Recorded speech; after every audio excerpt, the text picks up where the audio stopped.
এই ব্লগটা 24 ডিসেম্বরের। সেদিন ছিল আমার হাজব্যান্ডের বার্থডে, তাই ঘরে আমি টুকটাক কিছু রান্না করেছিলাম। বানিয়েছিলাম ফ্রাইড রাইস, আলুর দম, পনির, গাজরের হালুয়া আর মা চাটনিটা করেছিল। তোমরা অনেকেই হয়তো ভাববে কেন মাছ বা মাংস নেই। কদিন আগেই ও হসপিটাল থেকে ফিরেছে, আইসিইউতে ছিল।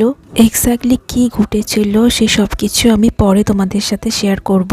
বাইরের খাবার, তেল ঝাল মশলা এখন টোটালি বন্ধ, তাই হালকাভাবে কম তেল মশলা দিয়ে আমি এই রান্নাগুলোর জন্য করেছিলাম।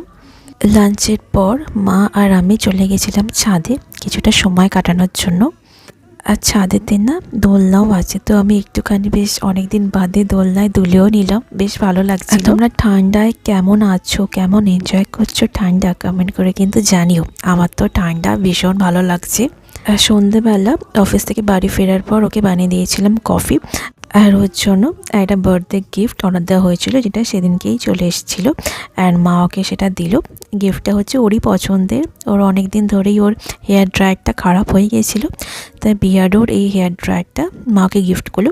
কেক কাটিংয়ের জন্য কেকটা রেডি করছিলাম, তার মধ্যে ওর ফ্রেন্ডসরাও আসলো, ওরাও একটা কেক এনেছিল। তো খুব মজা করে ওর বার্থডেটা আমরা কাটালাম।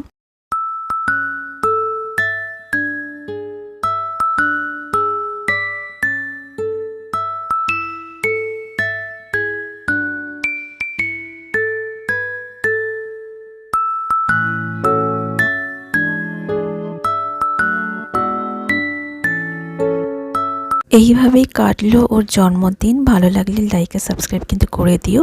ওকে, বাই।